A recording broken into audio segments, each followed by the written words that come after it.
Hi అండి, good morning. Welcome to వర్షమ్స్ కిచెన్. ఈరోజు ఈజీ అండ్ క్విక్గా అయిపోయే గుంత పొంగనాల రెసిపీ ఎలా చేయాలో చూద్దామండి. సో కాంబినేషన్లో మనకి పల్లీ చట్నీ అండ్ టొమాటో చట్నీతో చాలా బాగుంటాయి. మీరు కూడా ఒకసారి ఈ ప్రొసీజర్లో ట్రై చేయండి. గుంత పొంగనాల కోసం దోశపిండిని ఇలా ఇన్కన్సిస్టెన్సీలో రుబ్బుకోవాలండి.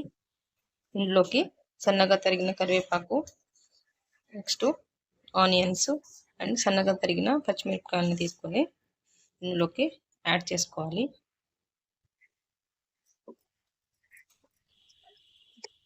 ఒకసారి అంతా కలుపుకోవాలి. ఇందులోకి రుచికి సరిపడా సాల్ట్ని కూడా యాడ్ చేసుకోవాలి. పిండి కొంచెం మందంగా అనిపిస్తే ఇంకొంచెం వాటర్ని కూడా యాడ్ చేసుకోవచ్చు.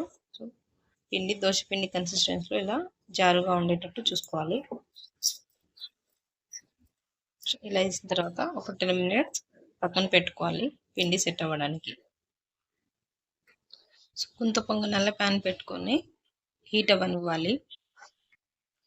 హీట్ అయ్యాక ఇందులోకి కొద్దిగా ఆయిల్ని యాడ్ చేసుకోవాలి.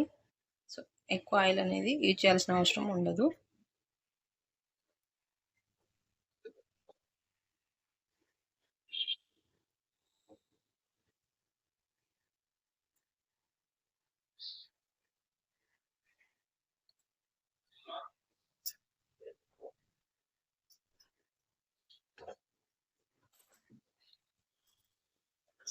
ఇప్పుడు ఇందులోకి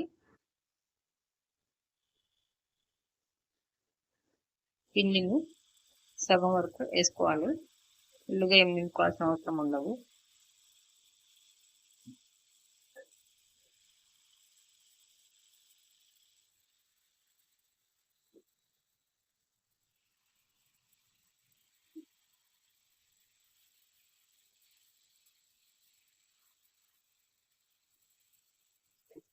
నింపుకున్న తర్వాత మూత పెట్టేసి కుక్ చేసుకోవాలి. ఒక సైడ్ కాలిన తర్వాత రెండో సైడ్కి టర్న్ చేసుకోవాలి.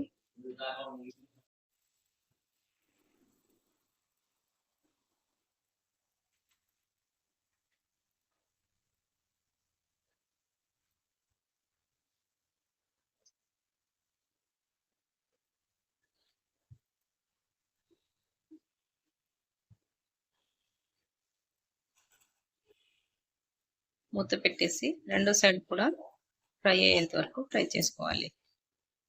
రెండు వైపులా ఫ్రై అయిన తర్వాత తీసి ప్లేట్లోకి తీసుకోవాలి.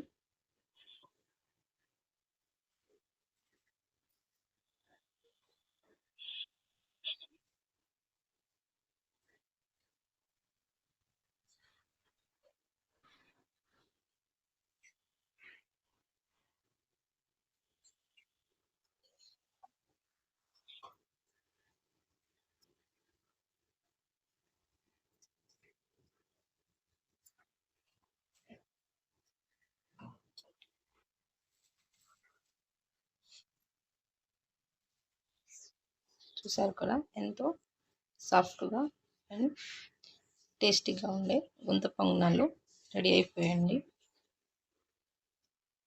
Thank you for watching.